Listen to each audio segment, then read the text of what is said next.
अस्सलाम वालेकुम, welcome to debate eight 8। मैं हूं ईसा नकवी। आज 13 दिसंबर है, रात 8:05 पर एबीएन स्टूडियो इस्लामाबाद से मैं आपके साथ मुखातिब हूं। प्रिसाइजली वक्त और तारीख मेंशन मैंने इसलिए की कि पाकिस्तान में अगर 8 फरवरी को इंतखाबात होने हैं तो 54 दिन रिवर्स कर लिए जाएं, जो कि वक्त बनता है इलेक्शन शेड्यूल का। तो फिर 16 दिसंबर की रात 11:59 तक का टाइम है इलेक्शन कमीशन ऑफ पाकिस्तान के पास कि वो इलेक्शन शेड्यूल जारी करे, जिसका मतलब यह है कि अब 75 घंटे और लगभग 54 मिनट का वक्त है। क्या इलेक्शन कमीशन ऑफ पाकिस्तान 8 फरवरी के लिए ही इलेक्शन शेड्यूल जारी करेगा? सुप्रीम कोर्ट ऑफ पाकिस्तान ने बड़े वाज़े तौर पर यह कहा था कि इंतखाबात का 8 फरवरी को इनकाद पत्थर पर लकीर है, और अब सुप्रीम कोर्ट ऑफ पाकिस्तान वो एग्रीमेंट जो सदर आरिफ अलवी और इलेक्शन कमीशन के दरमियान हुआ है 8 फरवरी को इंतखाबात करवाने का, उस पर पहरा देगी। लेकिन साथ ही ये मना भी कर दिया गया सुप्रीम कोर्ट की तरफ से कि आप इलेक्शन के हवाले से, इलेक्शन की तारीख के हवाले से, उसके इनकाद के हवाले से और उसके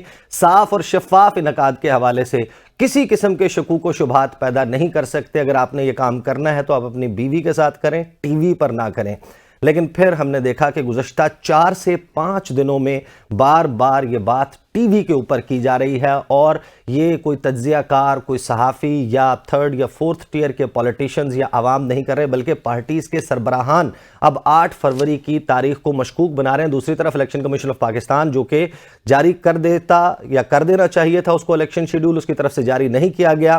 ट्रैजेक्टरी ये है कि पहले हमने सुना कि परवेज़ खटक साहब ने तस्दीक की कि उन्होंने इलेक्शन कमीशन ऑफ पाकिस्तान को अप्रोच कर लिया है कि 8 फरवरी को इंतखाबात ना करवाए जाएं। उन्होंने मुख्तलिफ वजूहात का हवाला दिया, उन्होंने लॉ एंड ऑर्डर सिचुएशन, दहशत गर्दी, सर्दी, बर्फबारी, इसका हवाला दिया, और उन्होंने इस बात का बड़ा वाज़े तौर पर कहा कि मेरी पार्टी नई है, मुझे तो वैसे भी तैयारी की ज़रूरत है। और फिर मुस्लिम लीग नून के सरबराह जो खैबर पख्तूनख्वा के मामलात देखते हैं, अमीर मुकाम साहब, उन्होंने ये कहा कि 8 फरवरी को बर्फबारी की पेशगोई है, लिहाजा 4 हफ्ते के लिए इलेक्शंस को मुलतवी कर दिया जाए। फिर हम देखते हैं कि पाकिस्तान पीपल्स पार्टी के शरीक चेयरमैन और पाकिस्तान पीपल्स पार्टी पार्लियामेंटेरियंस के सदर आसिफ अली जरदारी साहब एक इंटरव्यू देते हैं आज टीवी पर आसमा शिराजी साहिबा को, और मंडे को वो इंटरव्यू नशर हुआ, इतवार के रोज़ वो रिकॉर्ड हुआ था। उसमें आसिफ अली जरदारी साहब ने जो गुफ्तगू की, अपने तौर पर आसिफ अली जरदारी साहब ने 8-10 दिन का मार्जिन दे दिया, और उन्होंने वाज़े तौर पर यह कहा कि ये इख्तियार इलेक्शन कमीशन का है, वो तारीख आगे पीछे करना चाहे, 8-10 दिन कोई मसला नहीं है। लेकिन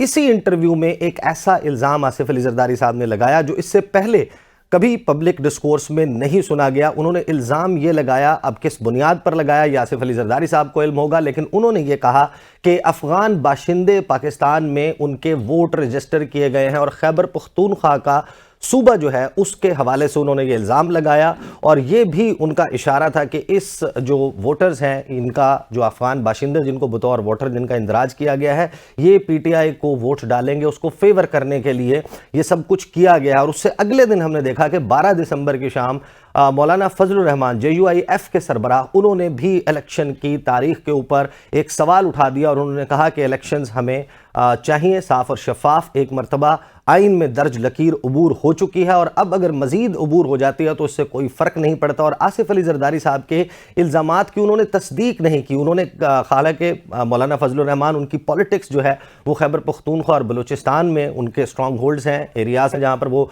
ऑपरेट करते हैं, और उनके इल्म में ऐसी कोई बात नहीं थी। उन्होंने सिर्फ ये कहा कि मैंने आसिफ अली जरदारी साहब ने जैसे कहा है तो फिर इन इल्ज़ामात की तहकीक होनी चाहिए। अब ये हैं वो पॉलिटिकल स्टेक होल्डर्स जिन्होंने 8 फरवरी को अपना मुकदमा अवाम की अदालत में रखना है, और अवाम की अदालत ने ये फैसला करना है कि वो किसको सिलेक्ट करते हैं, किसको रिजेक्ट करते हैं। लेकिन मामला इतना सादा नहीं है। एक और मेजर स्टेक होल्डर मुस्लिम लीग नवाज, उनके बेशक खैबर पख्तूनख्वा के जो सरबराह हैं अमीर मुकाम, वो जो मर्जी कहें, लेकिन नवाज शरीफ साहब ने आज पहली मरतबा 8 फरवरी के हवाले से लबकुशाई की। 21 अक्टूबर से वो पाकिस्तान में मौजूद थे, इलेक्शंस की तैयारियां वो यकीनन कर रहे हैं, लेकिन 8 फरवरी की स्पेसिफिक तारीख का जो तस्करा है वो उनके मुंह से नहीं सुना गया। लेकिन हमने देखा कि एक के बाद एक रेफरेंस से वो बरी होते गए, और आज जब सुप्रीम कोर्ट ऑफ पाकिस्तान ने ताहयात नाअहली का मामला जनवरी के पहले हफ्ते में फिक्स करने की बात की, तो उसके बाद पहली मरतबा नवाज शरीफ साहब से 8 फरवरी के इलेक्शन का तस्करा सुना गया। नवाज शरीफ साहब ने क्या कहा वो भी सुनिए। जैसे मैंने लाहौर आके ये कहा था 21 अक्टूबर को कि मैं किसी इंतकामी जज्बे से यहाँ नहीं आया, मुल्क व कौम ने जो कीमत अदा की है उसका हिसाब होना चाहिए। इंशाअल्लाह 8 फरवरी को अवाम पर मुश्तमिल अब सबसे बड़ी JIT बनेगी इंशाअल्लाह। तो अब एक गुमगू की कैफियत है, एक अभाम मौजूद है और इस अभाम को अगर दूर कर सकता है तो इलेक्शन कमीशन ऑफ पाकिस्तान के वो 8 फरवरी के लिए इलेक्शन शेड्यूल का ऐलान करे। मुतालबात भी मौजूद हैं, इस हवाले से कुछ लोगों के तहफ़्फ़ुज़ात भी मौजूद हैं। एग्जैक्टली अल्टीमेटली फ़ैसला क्या होता है और फिर किस सूरत हाल में ये इलेक्शन होता है, ये एक बहुत बड़ा सवाल होगा। इसी दौरान पाकिस्तान तहरीक इंसाफ का बल्ले का निशान मिलेगा या नहीं मिलेगा उनके इंट्रा पार्टी इंतखाबात। दो मामलात इलेक्शन कमीशन ऑफ पाकिस्तान में पैरेलल चल रहे थे और अब इलेक्शन कमीशन के ज़राए हमें ये बता रहे हैं कि पाकिस्तान तहरीक इंसाफ को 18 दिसंबर तक का वक्त दे दिया गया है। उनके जो इंट्रा पार्टी इंतखाबात हैं उसके हवाले से इलेक्शन कमीशन ने सवालात उठाए हैं।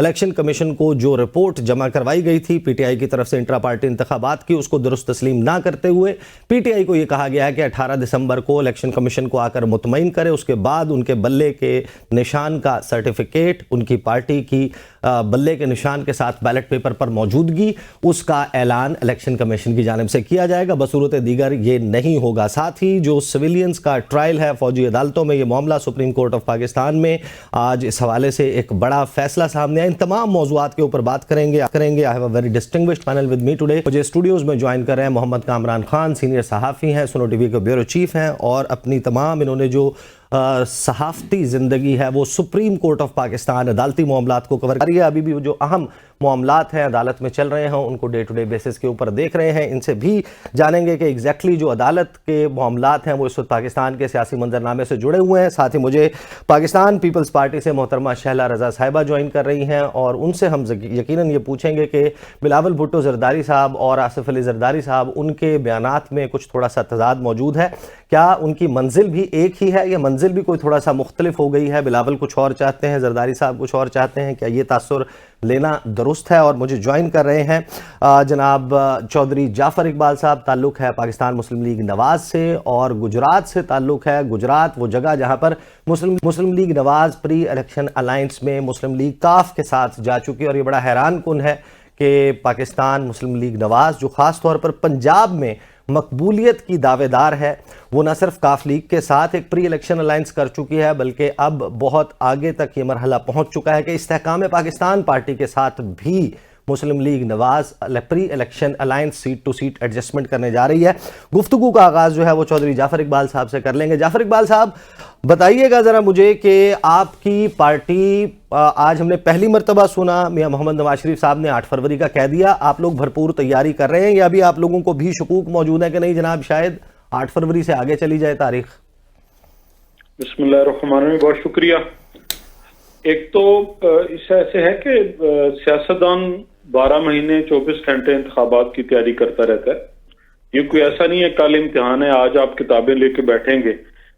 मेरे हल्के की बात करें 350 पौने 400 देहात हैं, 2 शहर हैं, लाला मुसा और डिंगा। तो ऐसा तो नहीं है कि महीने डेढ़ में आप तैयारी कर पाएंगे जी।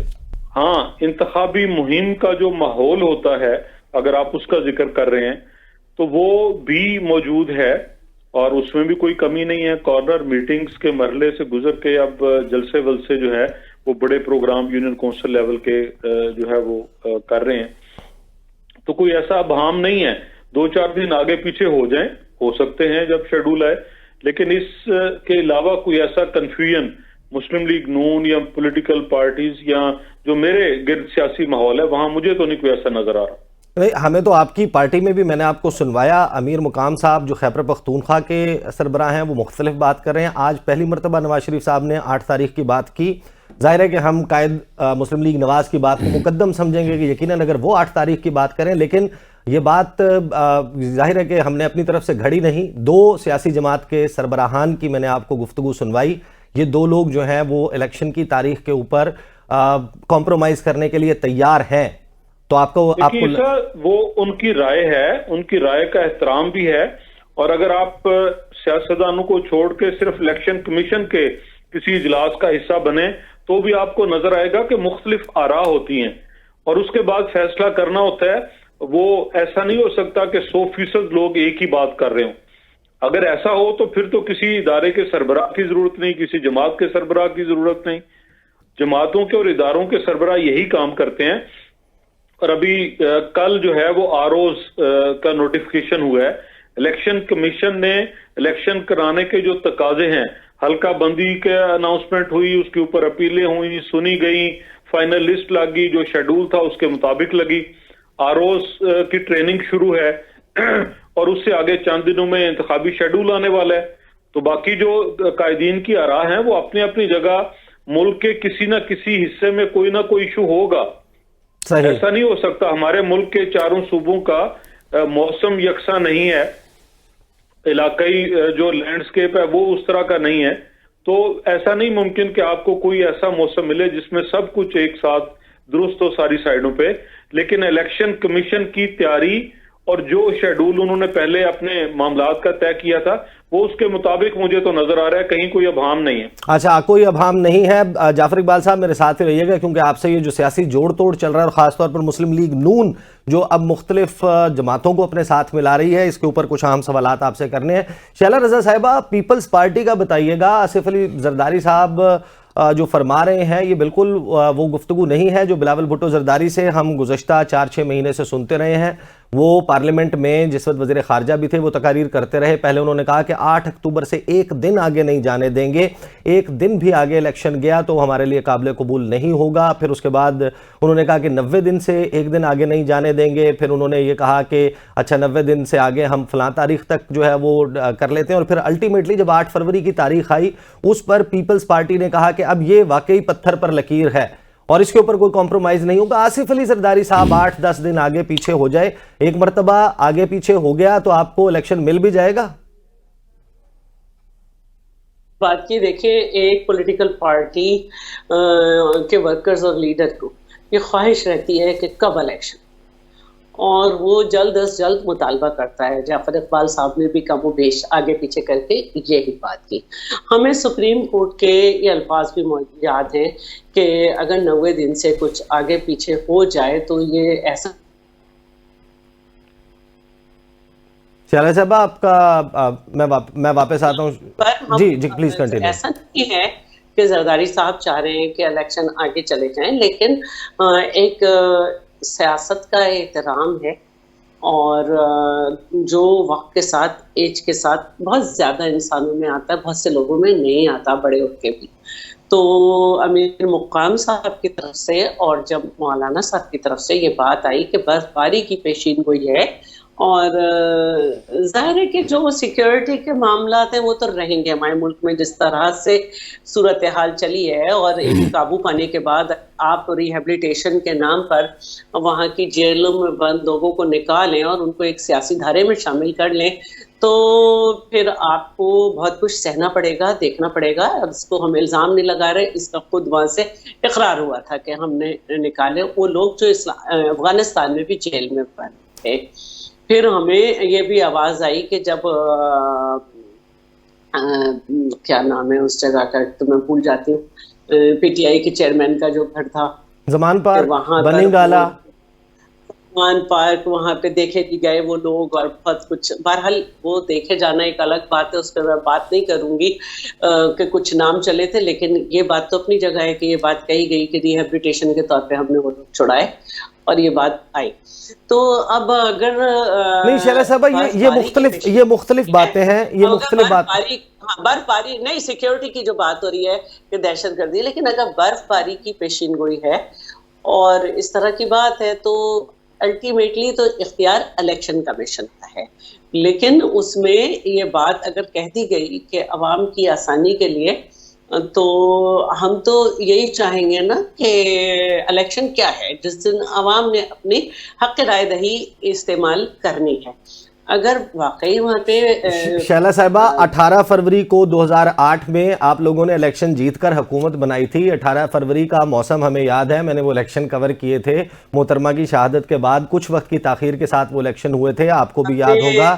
एतराज नहीं है क्योंकि उस वक्त लॉ एंड ऑर्डर सिचुएशन, उस वक्त लॉ एंड ऑर्डर, ईसा सही कह रहे हैं। जब गिलगित बल्तिस्तान में इलेक्शन होता है हम लोग जाते हैं, हमारे लिए बिल्कुल ही बड़ा ही एक मुख्तलिफ मौसम होता है, 7 और 8 डिग्री या 5 डिग्री, और बल्तिस्तान में तो बिल्कुल ही अलग होता है। लेकिन अगर बर्फबारी भी है और कुछ है तो एक मुबहम इशारा जरूर किया है, लेकिन इख्तियार इलेक्शन कमीशन को है। और हमारा तो बस चले तो मैं तो समझती हूँ आज का होता हुआ कल का होता हुआ आज हो जाए और आज का होता हुआ अभी हो जाए। मैं आपके पास वापस आता हूं, क्योंकि जो 8 फरवरी के हवाले से मिक्स्ड मैसेजिंग है। बिलावल भुट्टो जरदारी एक के बाद एक वर्कर कन्वेंशन कर रहे हैं खैबर पख्तूनख्वा में, और वो लोगों को कह रहे हैं कि निकलें 8 फरवरी को तीर के निशान पर ठप्पा लगाएं, मुझे वजीर आजम बनाएं। जरदारी साहब इससे मुख्तलिफ बात कर रहे हैं। वो ये कह रहे हैं कि अगर पीपल्स पार्टी जीती तो वजीर आजम मैं भी हो सकता हूं, बिलावल भी और खुर्शीद शाह भी। बिलावल खुद को जब जब वजीर आजम के कैंडिडेट के तौर पर पिच करते हैं, जरदारी साहब उससे थोड़ी सी मुख्तलिफ बात कर देते हैं। वो सियासत के तौर पर सियासी बात कर रहे हैं या एग्जैक्टली उनका कोई इख्तलाफ मौजूद है इस बात पर? मैं आता हूं आपके पास वापस। कामरान खान साहब, सुप्रीम कोर्ट ऑफ पाकिस्तान, मैं शैला से बात हूं, मैं इस मामले पर तफसील से बात करूंगा। कामरान खान साहब, Supreme Court of Pakistan, justice Qazi Faez साहब 8 फरवरी की तारीख पत्थर पर लकीर, chief justice of Pakistan Supreme Court पैरा देंगे इस तारीख पर, या ये जो मुतालबात अब आ रहे हैं सियासी जमातों की तरफ से, इस पर इलेक्शन डिले हो सकता है? नहीं, देखें, ये बात ज़हन में रखिए कि जब 8 तारीख दी गई तो ये सुप्रीम कोर्ट ने तारीख नहीं दी थी। ये इलेक्शन कमीशन और सदर पाकिस्तान ने मुत्तफ़िका तौर पर ये तारीख दी थी, और इसके ऊपर इसरार किया था चीफ जस्टिस ने कि जी आप आज ही जाइए सदर मुमलिकत के पास और उनसे कंसेंसस के साथ एक जो तारीख लीजिए, और वो तारीख जो है वो फिर पत्थर के ऊपर लकीर होगी, उसके ऊपर तो डिबेट भी नहीं करनी आपने। बात यह है कि देखें, ये इसमें इस वक्त गारंटी जो है ये सुप्रीम कोर्ट की है। ये अब आप कहेंगे कि जी वो जो पहले खैबर पख्तूनख्वा और पंजाब के इलेक्शन थे उसमें भी वो भी मामला था, तो ये कहा कि अगर ये 7 नवंबर के बाद हर गुजरता दिन आइन की खिलाफ वर्जी, आइन शिकनी है। जी जी जी, ये तो सुप्रीम कोर्ट ने फिक्स नहीं किया उसको। और वो 90 डेज की जो एक 90 डेज का जो बैरियर होता है ना, वो तो हम पहले क्रॉस कर चुके हैं ना, वो रेड लाइन तो पहले अबूर हो चुकी है। तो वो उसी तनाजुर में ये बातें कही जा रही हैं। ये जो आपने जरदारी साहब का बयान या मौलाना साहब का वो सुनाया ना कि जी वो अगर थोड़े से आगे भी हो जाए तो उससे कोई फर्क, लेकिन इससे उनका ये मकसद नहीं है कि वो आगे चाह रहे हैं। देखें, एक हफ्ता आगे करके क्या उसको वो मतलब किस बुनियाद पर हम उसको एक पत्थर की लकीर को जो है ना वो एक हफ्ता आगे करेंगे? मतलब कोई एक्सक्यूज। बर्फबारी वाला जो मामला है, बर्फबारी वाला मामला भी मैं ये समझता हूँ कि अमूमन ऐसा होता है कि जी बाज़ जगह वाकई बाज़ हलकों में अगर कोई इस किस्म की सिचुएशन होती है तो वहाँ पर इलेक्शन कमीशन पोस्टपोन कर देता है इलेक्शन। वो तो चंद हलकों की बात होगी जी, चंद हलकों की बात है ना। अब 336 हलके हैं ईसा साहब, 336 हलकों में तो बर्फबारी नहीं ना होनी। आप इसको जनरलाइज तो ना करें इस बर्फबारी वाले फिनोमेना को।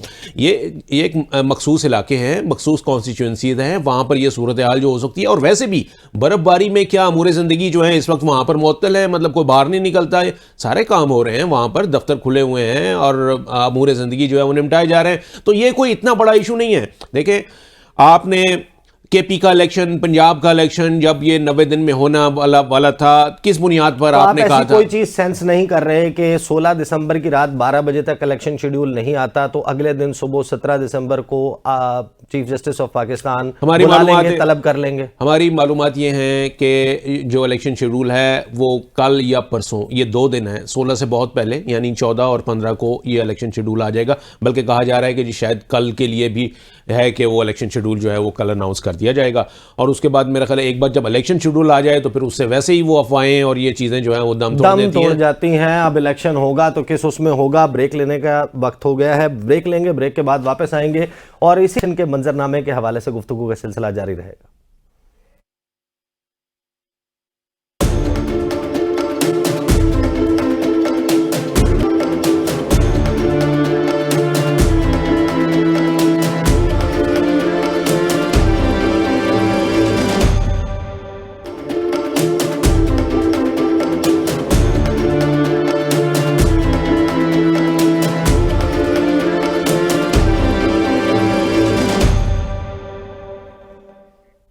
Welcome back after the break. इस साल 28 जनवरी को मरीम नवाज साहिबा, सीनियर नाइब सदर मुस्लिम लीग नवाज और चीफ ऑर्गेनाइजर मुस्लिम लीग नवाज, वो काफ़ी वक्त के बाद पाकिस्तान वापस आई और उन्होंने फिर फरवरी के महीने में, मार्च के महीने में इंटरव्यूज़ का सिलसिला शुरू किया। उन्होंने कहा हमारी 70% तैयारी मुकम्मल है इलेक्शंस के हवाले से, मुस्लिम लीग नून बहुत पॉपुलर है, हम 2/3 अक्सरियत लेंगे। ये तमाम दावे मुस्लिम लीग नवाज करती रही और अब जब टिकट्स जारी करने का मरहला आया है, 7-8 मीटिंग्स जो हैं पार्लिमानी बोर्ड की सरबराही मियां मोहम्मद नवाज शरीफ कर चुके हैं। टिकट्स अभी तक जारी नहीं किए गए मुस्लिम लीग नवाज की तरफ से और प्री इलेक्शन अलायंसेस बनने का सिलसिला जारी है। माजी में मुस्लिम लीग नवाज जिन लोग पाकिस्तान के मसाइल का जिम्मेदार करार देती रही, चाहे वो MQM हो, चाहे वो बाप पार्टी BAP बलूचिस्तान अवामी पार्टी हो, चाहे इस जो इस्तेकाम पाकिस्तान पार्टी में लोग शामिल हैं वो सारे ज़ाहिर है कि पाकिस्तान तहरीक इंसाफ का हिस्सा थे, वो लोग हों, और फिर काफ लीग के हवाले से भी उनका माजी मौजूद है और अब उन तमाम लोगों के साथ हाथ मिलाते हुए नजर आ रही है मुस्लिम लीग नवाज। ऐसी कौन सी मजबूरियां हैं चौधरी जाफर इकबाल साहब के मियां मोहम्मद नवाज शरीफ इस दावे के बावजूद कि हम बहुत पॉपुलर हैं और JIT बैठेगी 8 फरवरी को अवाम की और फैसला करेगी, आप लोगों को ये सियासी समझौते क्यों करने पड़ रहे हैं? बहुत शुक्रिया जी। पहली बात, जो आपने जिन इजलासों की जिक्र किया, आपके पास मालूमात दुरुस्त नहीं है। वो हर इजलास के अंदर किसी एक डिवीजन और किसी 2 डिवीजन या चंद इजला के जो टिकट के ख्वाहिशमंद हैं उनको सुना जाता है। जहां तक मरियम बीबी के वर्क की बात है, बिल्कुल उन्होंने किया हुआ है और मियां साहब भी उससे सारे से आगाह हैं। लेकिन जिन अहबाब ने टिकटों के लिए अप्लाई किया है, पार्टी की आदत का ये फर्ज है कि उनको बुलाए और सुने, और ये सारी पार्टियों के अंदर रवायात मौजूद हैं।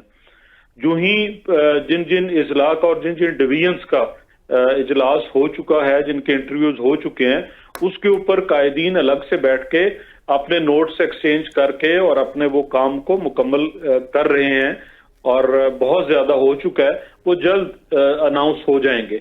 कोई ऐसा नहीं है कि किसी एक टास्क को लेकर रोजाना इजलास हो रहा है, ये मुख्तलिफ डिवीजन्स के इजलास थे। नहीं, I understand that Jafar Iqbal sahab, मुझे बिल्कुल इस बात की समझ है कि इस तरीके से ये प्रोसेस जिस अंदाज में कहा वो ये आपका कहना है कि इतने ढेर सारे इजलास होने के बाद अभी तक नून लीग क्यों फैसला नहीं कर पा रही। तो वजाहत ये की है कि वो इजलास एक ही है, उसमें मुख्तलिफ अजला और डिवीजन्स के इंटरव्यू हो रहे हैं। वो कंक्लूड होगा तो सारा अनाउंस होगा। नहीं, उसमें क्योंकि 14 जुलाई को बहुत अहम है जी, जो पंजाब के सदर हैं राना सनाउल्लाह साहब, उन्होंने 14 जुलाई को एक प्रेस कॉन्फ्रेंस की थी और उस प्रेस कॉन्फ्रेंस में उन्होंने कहा था कि हमारे कैंडिडेट्स तकरीबन फाइनल हैं, किन लोगों ने इलेक्शन लड़ना ये बात तय हो चुकी है, चंद सीटों का मामला है। और साथ ही उन्होंने ये कहा था कि हर हल्के पर 297। मैं कब कह रहा हूं भाई, मैंने तो कहा कि जो मरियम बीबी ने होमवर्क किया वो मुकम्मल है, लेकिन उन लोगों का हक है सबका कि जिन्होंने टिकट के लिए अप्लाई किया वो कायदीन के सामने अपनी बात रखें।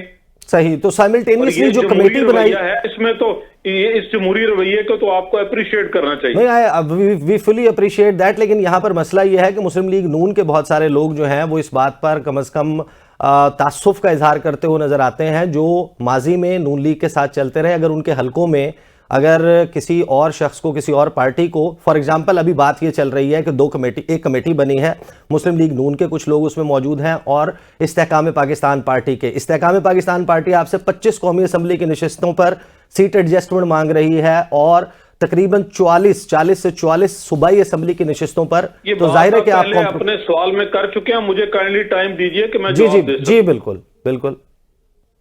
देखिए, इंतखाबात से पहले इंतखाबी इत्तेहाद और किसी एक निशान और अपना प्लेटफॉर्म से और एक झंडे से इलेक्शन लड़ना अलग बात है, और इलाकाई और हर जिले की सूरत हाल या हर सूबे के मुताबिक अगर आप अपनी स्ट्रेटजी बनाते हैं कि कहां हमें किसको सपोर्ट करने से और किसके साथ एडजस्टमेंट करने से हमारे नंबर ऑफ सीट्स जो विनिंग कैंडिडेट्स के बढ़ सकते हैं, तो उसमें तो कोई हर्ज नहीं है और ये हर जगह होता है।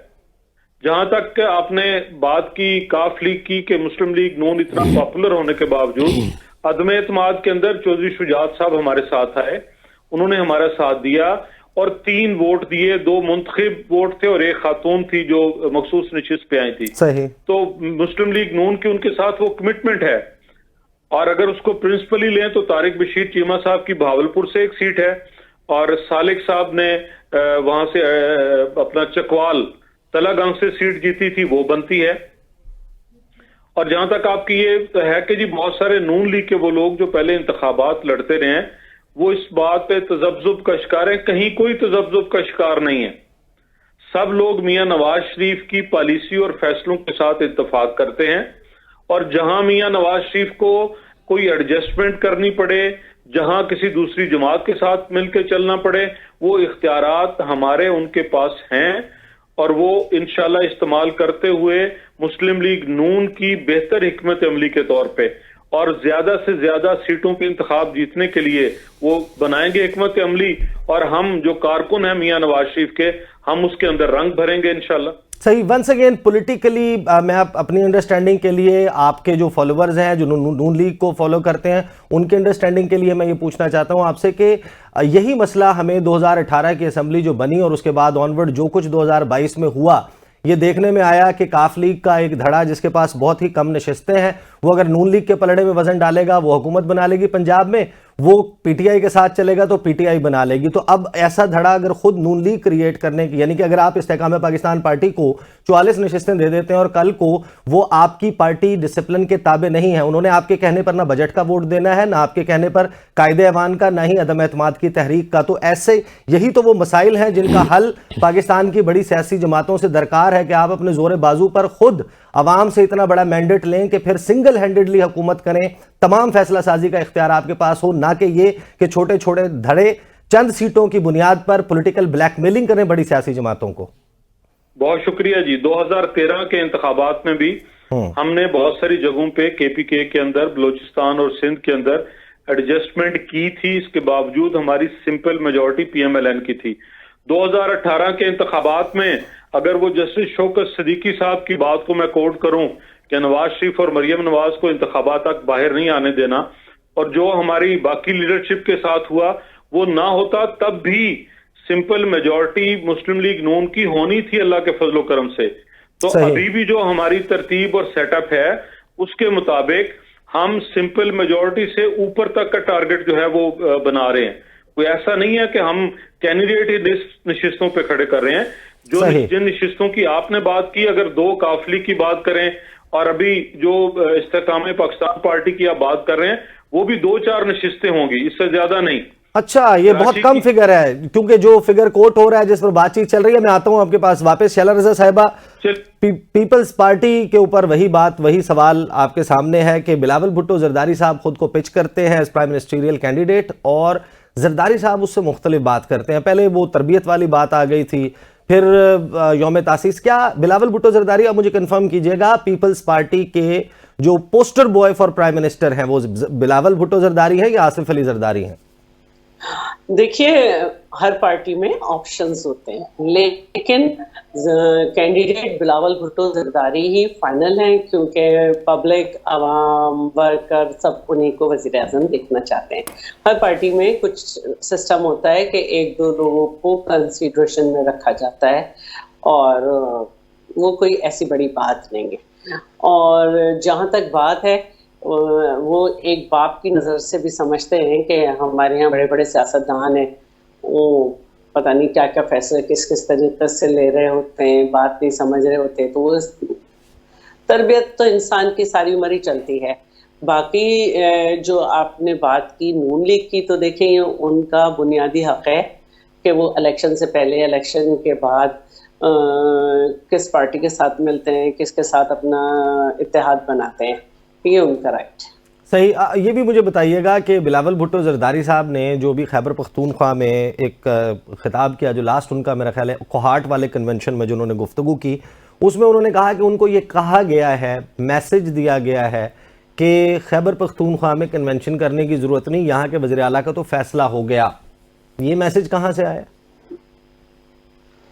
जाहिर है कि अगर ये बात उन्होंने कही है तो हवा में तो नहीं कही है, और बातें तो बहुत तरीके से निकली हैं कि भाई सब कुछ तय है, इसलिए बहुत सारे लोग ये इसी खुशी में एक गाड़ी में सवार होने की कोशिश कर रहे हैं, और जो उसका नतीजा आएगा वो भी सबके सामने है। लेकिन देखिए, हमने तो अपनी बात आवाम के सामने रखी है, इसलिए हम अपनी बात आवाम के सामने। राव अनवार साहब अचानक सरफेस हो जाते हैं। बिलावल एक के बाद एक कैंपेन में जब ये वाली गुफ्तगू, जब वो हार्ड हिटिंग स्टैंड्स लेते हैं इदारों के हवाले से भी, जाहिर है कि जब वो लाडला मियां मोहम्मद नवाज शरीफ को करार देते हैं तो फिर जाहिर है कि एक फ़िज़ा बनती हुई दिखाई देती है।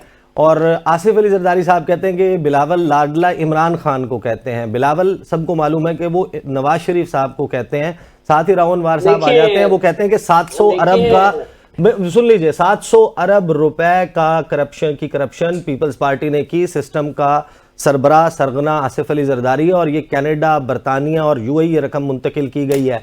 Does it have a connection? और मैं ये समझती हूँ कि पाकिस्तान के सिस्टम में लाडला बदलने की कार्रवाई जारी है, और ये सब देखते हुए कि लाडला बदला जा रहा है, जैसे पहले लाडले के साथ लोग जा रहे थे ऐसे हो रहा है, लेकिन पहला लाडला भी कुछ नहीं कर सका। और आपने अपने पिछले खिताब में फरमाया कि बड़ी मुश्किल हो जाएगी, क्योंकि पहले लाडले को भी जो है कोई बिल पास कराने के लिए फिर बिठाया था, जिन्होंने उनकी ज़रूरत पड़ती थी कि भाई ये मेरे बिल पास करा दें, ये तो मान नहीं रहे। तो ये होता है, और लो और दो में हर वक्त लो और दो चलता है, हर इशू पे लो और दो होता है। अब जहां तक बात है राव अनवार की, तो राव अनवार साहब 100 बयानात दे दें, अगर वो ये ना कहते आखिर में कि इन्हें वोट ना दे या इनके वोट देते हुए सोचे, तो फिर बहुत अच्छा लगता। अब जब उन्होंने कहा है तो उन्हें साबित भी करना चाहिए। और मैं सिर्फ इतना जानती हूँ कि राव अनवार साहब जो थे, जब अरेस्ट हुए थे तो पंजाब से अरेस्ट हुए थे, कहीं पनाह ली इसकी गवर्नमेंट थी। और एक दफ़ा उनको जब ट्रांसफ़र हो गया था तो आईजी को पंजाब से ही जो है वो सिफारिश की गई थी कि ट्रांसफ़र रोक दे। तो हमें कोई मसला नहीं है। जब डॉक्टर आसिम साहब पे केसेस बने थे और अमाउंट बताया गया था, तो मुस्लिम लीग के जो अब्बासी साहब हैं उन्होंने कहा था कि भाई इतनी तो पेट्रोलियम मिनिस्ट्री में है ही नहीं पैसे के इतना बजट उसका हो, तो ये कैसे हो गया। तो जो राव अनवार साहब भी कह रहे हैं तो उन फिगर्स को चेक करें तो फिर आपको पता चलेगा कि जल्दी में सही सबक सही। शैला साहबा स्टे विद मी, मैं आपके पास वापस आता हूँ। कामरान खान साहब, एक सवाल जो बहुत ज़्यादा ज़ेरे गर्दिश है, अब तो बिल्कुल टाइम भी उसके लिए कम रह गया ना, कि अगर इलेक्शन शेड्यूल आप कह रहे हैं कि 1 या 2 दिन में आ जाएगा, तो फिर 7 दिन का वक्त है आपने नॉमिनेशन पेपर फाइल करने, और फिर अलॉटमेंट ऑफ इलेक्शन सिंबल्स होना है, और फिर इलेक्शन कैंपेन, वो सारा प्रिंटिंग और ये सारा काम, स्क्रूटनी और ये सब कुछ हो जाएगा। अब पीटीआई को बल्ले का निशान आपको लगता है कि जो कुछ इस वक्त इलेक्शन कमीशन में चल रहा है उनको मिल जाएगा? सर्टिफिकेट मांग रहे हैं वो। आज भी हियरिंग थी, और जब ये बैरिस्टर गौहर और अली ज़फ़र जो हैं, जब ये आए हैं बाहर, तो इन्होंने जो बात की, इनकी बात तो हौसला अफजा थी। ये तो अपनी तरफ से समझा कर आ गए थे इलेक्शन कमीशन को कि जी हमने जो जवाब दिया है उसमें हमने बता दिया कि तमाम कोडल फॉर्मेलिटीज़ और लीगल फॉर्मेलिटीज़ जो हैं वो फुलफ़िल कर दी गई हैं, तो इसलिए अब हमारा राइट है हमें जो है ना दिया जाए। लेकिन उसके बाद मैं आपको बताऊं कि उसके बाद इलेक्शन कमीशन के ज़राए से जो है वो टिकर चले हैं, जिसमें ये बताया गया कि इलेक्शन कमीशन जो है वो उससे मुतमईन नहीं था, उनके जवाब से मुतमईन नहीं हुआ है, और उसमें उन्होंने एतराज़ात जो हैं वो मज़ीद उस पर उन्हीं के जवाब पे एतराज़ात जो हैं उसको नाकाफ़ी करार दिया गया है, और उनको मज़ीद वक्त दिया गया है कि जी आप इसको वो कैसे इम्प्रूव करेंगे। जो इलेक्शन उन्होंने कराना था इंट्रा पार्टी इलेक्शन, वो तो असर नौ नहीं कराएंगे ना। अब दोबारा जो इलेक्शन हो गया उसी के ऊपर उन्होंने रिपोर्ट दी है, तो उसमें do still have time। 18 दिसंबर तक का मतलब ये है। नहीं, वो तो देखें अपना केस कमजोर करने वाली बात है। एक जानिब आपने बताया कि जी ये हमने तमाम फॉर्मेलिटीज़ के साथ जो है ना ये चीज़ हमने कर दी है, अब ये हमारा अब हमारा राइट है कि जी हमें वो पार्टी रजिस्ट्रेशन का सर्टिफिकेट और इलेक्शन सिंबल जो है वो दिया जाए। तो अब आप अगर अपने जवाब को फिर ये कहें कि जी अब नहीं जी अब फिर दोबारा इलेक्शन होगा, मैं नहीं समझता कि वो इस हद तक जो है वो जाएंगे। वो उसी पे इंतज़ार करेंगे, और फिर मेरा ख्याल है ये कि मामला जो है ये शायद फिर हाई कोर्ट या सुप्रीम कोर्ट तक जाएगा। इन केस अगर ये पीटीआई के हक में फैसला नहीं आता तो ये मामला जो है पेशावर हाई कोर्ट का फैसला है कि इलेक्शन कमीशन पीटीआई के मामलात को फिल वक्त रोक दे और इस सारे मामले को वो आपको नहीं लगता कि वो एक हर्डल क्रिएट हुई है इलेक्शन कमीशन के रास्ते में कि नहीं वो ये नहीं कर सकते? नहीं, इलेक्शन कमीशन को बड़ा जोम है जी कि वो बहुत इंडिपेंडेंट बॉडी हैं और उनका नहीं होता, वो जो फैसले करेंगे उसमें किसी का उसमें वो खुद मुख्तार हैं, अपने फैसले करने में भी खुद मुख्तार हैं। उसके बाद फिर अपलेट स्टेज आती है कि जी आप ठीक है उनका फैसला जो है ले जाएं सुप्रीम कोर्ट में चैलेंज कर लें अगर आपको कोई एतराज़ हो तो। लेकिन वो मैं नहीं समझता कि वो जो पेशावर हाई कोर्ट वाला कोई फैसला है वो इस तरीके से हो सकता है। उसके उस तनाजुर में इलेक्शन कमीशन जो है ना वो प्लेट में रख के आपको जो है ना वो इलेक्टोरल सिंबल जो है वो पेश कर देगा।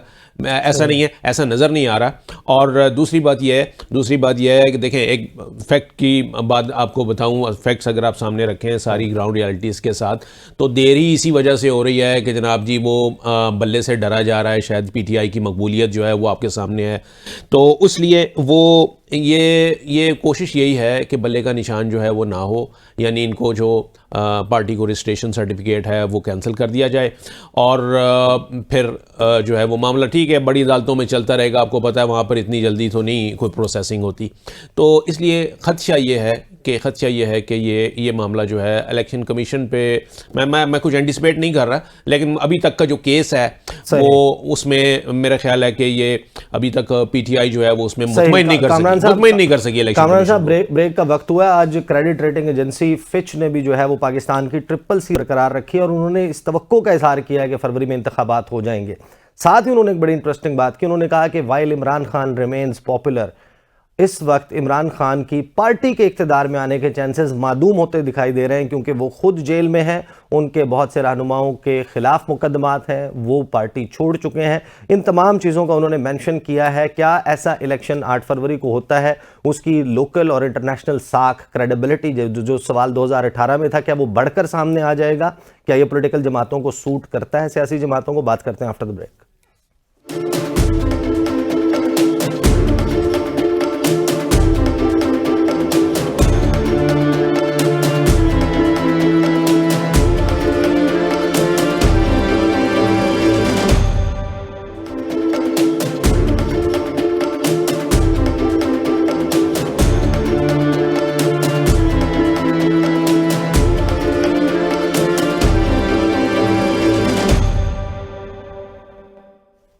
Welcome back after the break. Pakistan में इंतखाबात की शफाफियत हमेशा से मुतनाज़ा रही। तमाम सियासी जमातें, जो हारता है वो इल्ज़ाम लगाता है धांधली का, जो जीत जाता है उसके लिए इलेक्शन साफ और शफाफ होते हैं। लेकिन अब ये मसला जो है वो बहुत ज़्यादा बढ़ गया है। 2018 के इलेक्शंस के हवाले से ख़ास तौर पर उसकी लेजिटिमेसी चैलेंज की जाती रही। चेयरमैन तहरीक इंसाफ और उनके इत्तेहादियों के अलावा बाकी जितनी बड़ी सियासी जमातें, रवायती सियासी जमातें, पुरानी सियासी जमातें, वो ये इल्ज़ामात लगाती रहीं। आज जब 2024 का आगाज़ होने वाला है, हम इलेक्शंस की तरफ बढ़ रहे हैं, तो क्या इन इलेक्शंस को भी मुतनाज़ा तरीके से कंडक्ट किया जाएगा? क्या ये सूट करता है पाकिस्तान की मुतवक्के आइंदा किसी भी जमात को जिसने हुकूमत में आना है कि सिलेक्शन की साख पर सवालात मौजूद रहें? चौधरी जाफर इकबाल साहब, मुझे बताइएगा, मुस्लिम लीग नून बड़ी स्टैंडिंग पुरानी सियासी जमात, माजी के तजुर्बात, वो सब कुछ मद्देनज़र रखते हुए आज अगर इलेक्शन बल्ले के निशान के बगैर होता है, पीटीआई आउट राइटली मुकम्मल तौर पर आउट हो जाती है, आपको सूट तो करेगा पॉलिटिकली, लेकिन in the longer run future of the government के ऊपर एक क्वेश्चन नहीं आ जाएगा क्रेडिबिलिटी पर? बहुत शुक्रिया जी। आपके ये सवाल के दो हिस्से हैं कि इंतखाबात के ऊपर सारी जमातें आवाज उठाती हैं और एतराज करती हैं। कुछ वो चीजें हैं जो इन जमातों के हमारे करने की हैं। जब हम पार्लियामेंट के अंदर आ जाते हैं, मुंतखब होते हैं, हुकूमत बनाते हैं, तो लेजिस्लेशन ऐसी करनी है कि जिसके अंदर जो चीजें रह गई हैं, जहां जहां खला है, उसे पूरा किया जाए। दूसरा हिस्सा उन कुव्वतों का और उन ताकतों का जो असर अंदाज होती हैं किसी भी अंदाज में इंतखाबात पर, उनका रास्ता रोकना। उसमें दो चीजें, एक सियासी माहौल, सियासी जमातों की अपनी जो है वो तरीक़ेकार काम का, और साथ साथ कुछ लेजिस्लेशन जिसके जरिए से उसको रोका जा सके। और जब सियासी जमातें अपने हाथ से चीजें निकाल के दूसरे इदारों को सौंप देंगी और फिर उसके बाद उन पे इतराज करेंगी कि उसने ये नहीं किया, उसने वो नहीं किया, तो ये भी बेमायने सी बात लगती है। जहां तक आपने पीटीआई के निशान के बगैर इंतखाबात की क्रेडिबिलिटी की बात की, तो बिल्कुल सवाल उठेंगे, क्यों नहीं सवाल उठेंगे, लेकिन देखना यह है कि इन सवालों के पीछे वजह क्या है। एक तरफ वो इतराजात हैं और दूसरी तरफ ये है कि एक जमात मिनहैसुल जमात जो रवैया अपनाती है रियासत के खिलाफ, रियासती इदारों के खिलाफ, क्या पाकिस्तानी तारीख में कभी ये हुआ?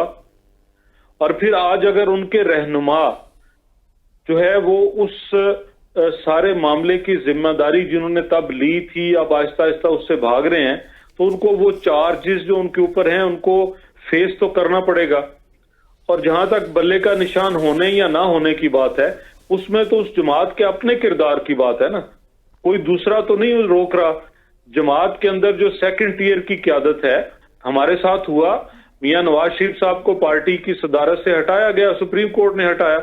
सही। शहबाज शरीफ साहब आए, पार्टी मामलात चले, पार्टी की सेंट्रल एग्जीक्यूटिव भी, जनरल कौंसल भी, और सारे वो जो इलेक्शन एक्ट के और पार्टीज एक्ट के तकाजे हैं वो पूरे हुए और हमें कोई नहीं रोक सका।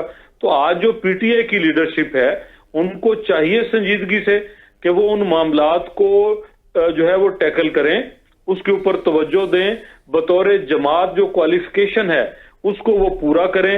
हाँ, अगर कोई उन्हें इस चीज से रोकता है, उन्हें इज्तिमा करने से, अपनी सेंट्रल एग्जीक्यूटिव का, जनरल कौंसल का, अपनी पार्टी के इंतखाबात कराने का, जो कि पहले भी वो ऐसे ही होते रहे। वो जो सदर आरिफ अलवी साहब का आपने देखा था, तब वो सदर नहीं थे, कि किस तरह ओहदे बांटे और कैसे बिके, और वो परवेज खटक साहब पे क्या इल्जाम लगा, तब भी इंतखाबात ऐसे ही होते थे। तो आज भी वो कागजी कार्रवाई करें, वो क्राइटेरिया पूरा करें ताकि उन्हें कोई बाहर ना कर सके।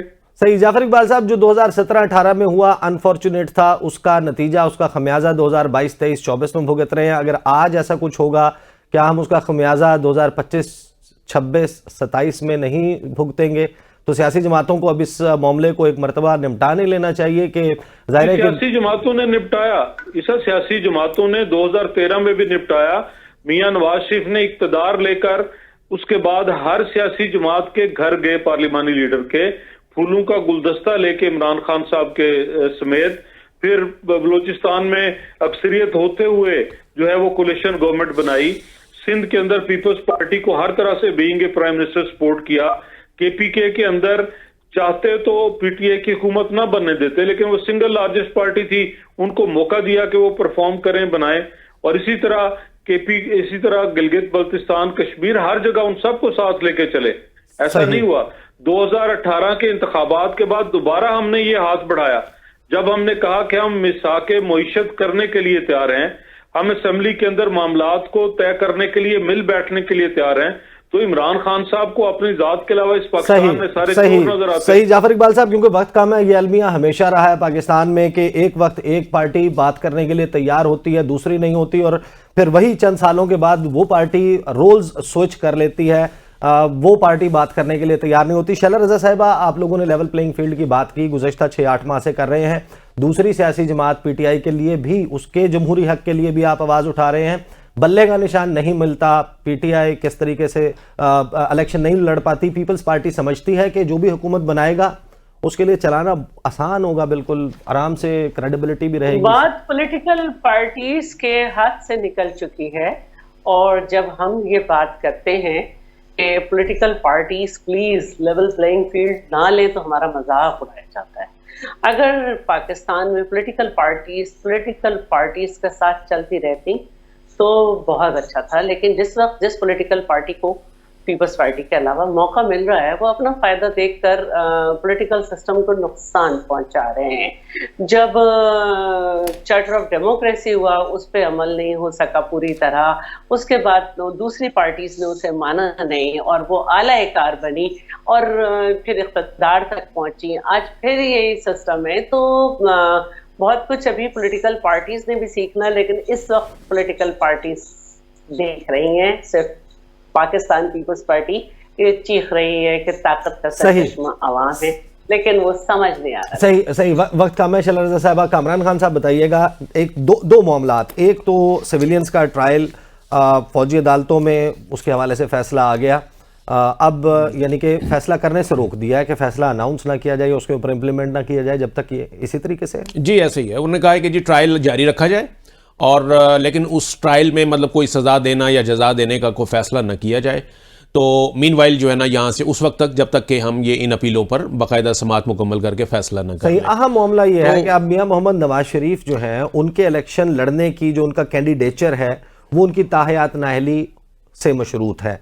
तो क्या सेंस आपको मिली है जो चीफ जस्टिस काजी फायज ईसा और सुप्रीम कोर्ट ने अब इसको मामले को फिक्स कर दिया है, मियां साहब को ये आखिरी मसला भी हल हो जाएगा उनका? जी जी बिल्कुल हो जाएगा जी। और वो जो अभी शैला साहिबा ने बात की ना कि बात अब पॉलिटिकल पार्टीज़ के हाथों से भी आगे निकल गई है, तो उसमें ये बड़ी मतलब दानिश के जो है ना उसमें आपको कई मोती मिलेंगे इस बात में। वो एक्चुअल यही है, दिस इज़ द यूनिवर्स, इस वक्त का जो हमारा ट्रूथ है वो यही है ग्राउंड रियलिटीज़ के मुताबिक। और जहाँ जब उनको तमाम रेफरेंसेस में जो एक्चुअल रेफरेंसेस थे वहाँ पर उनको जो है वो बरी कर दिया गया है, तो ये तो एक आइनी मसला है ये वाला जो है। और इसके ऊपर तो आप देखें कि इतने अरसे से ये मामला पेंडिंग था कि जी किसी को ताहयात गैर सादिक और गैर अमीन जो है वो हम कैसे करार दे सकते हैं। सुप्रीम कोर्ट अब जो है वो सुप्रीम कोर्ट माजी के ओवरटर्न करेगी या इसके ऊपर लार्जर बेंच बनेगा जी, इसके ऊपर लार्जर बेंच या फुल कोर्ट बनेगा और फिर ये इसके ऊपर बाकायदा एक डिक्लेरेशन, क्योंकि एक डिक्लेरेशन था सुप्रीम कोर्ट का जो उन्होंने दिया हुआ था, इसके ऊपर अब लार्जर बेंच या फुल कोर्ट बनेगा, वो डिक्लेयर करेगा। और इसमें मैं ये समझता हूं कि इसमें खास तौर पर ये जो अब स्क्रूटनी का अमल या जो पेपर्स फाइलिंग का अमल शुरू हो जाएगा, इसमें शायद वो सहारा लिया जाएगा कि इलेक्शन एक्ट 2014 में जो कामरान साहब वक्त खत्म हो गया, बहुत शुक्रिया। शैला रजा साहिबा, चौधरी इकबाल साहब बहुत शुक्रिया। What a happening time. अगले 2 दिन 4 दिन आप देखेंगे 16 दिसंबर रात 12 बजे तक डेवलपमेंट्स की भरमार होगी, उस पर गुफ्तगू का सिलसिला जारी रहेगा। अब तक के लिए इतना ही, मुझे इजाजत दीजिए, अल्लाह हाफिज।